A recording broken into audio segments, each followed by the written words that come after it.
Je suis Eric Duclos, le directeur technique de l'exploitation horticole du lycée agricole Angers-Le-Fresne. Et donc vous êtes ici accueillis dans des serres récentes qui ont été inaugurées en 2021 par la présidente du conseil régional des Pays de la Loire qui a été le support financier de cet outil au service de la formation.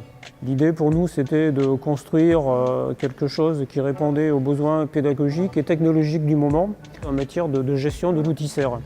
Sachez qu'il faut quand même gérer à peu près 200 paramètres pour piloter le climat de la serre. Donc 200 c'est important, on ne peut pas les gérer manuellement comme on faisait à l'ancienne, c'est purement dépassé.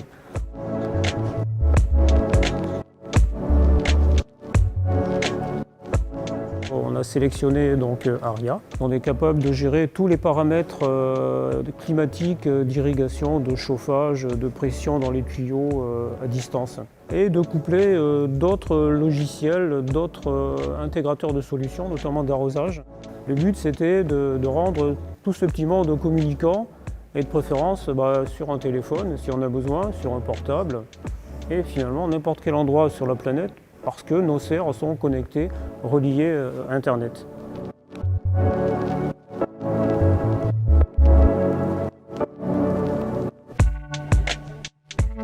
Donc un simple smartphone comme celui-ci, équipé de l'interface, nous permet de gérer le fonctionnement de ces chariots à travers les fonctions principales qui sont la gestion de l'irrigation.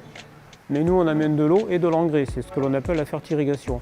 Je suis connecté sur le chariot qui lui-même est connecté à la station d'irrigation. Et on peut changer l'engrais, on peut changer les fréquences d'arrosage, les vitesses de déplacement des chariots pour adapter aux besoins des plantes.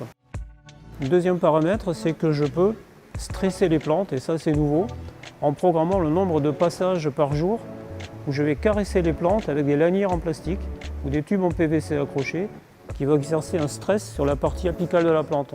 Ça a pour but de les stresser, de les rendre plus naines. Et ça permet de diminuer ou de supprimer complètement le recours à des nanifiants, des molécules chimiques qui avaient pour but de les raccourcir. Et puis la dernière fonction de ces chariots, c'est de pouvoir effectuer des traitements.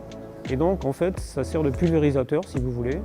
Et on va avec le téléphone directement lui dire tu commences à telle heure, tu as une durée d'amorçage, tu traites à telle vitesse, tu reviens, tu fais un rinçage. Et là, nous, on est complètement extérieur à l'abri.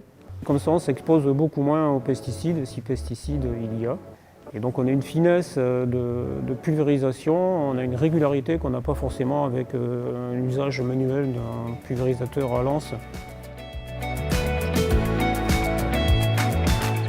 Alors après presque une année d'utilisation de cet outil-là, ce qu'on a pu constater, c'est la fiabilité de la gestion avec ces outils. Ergonomie, ça c'est vraiment le but recherché, et surtout derrière, ce qui nous intéresse nous en tant que professionnels, c'est la qualité de la production qui va en découler.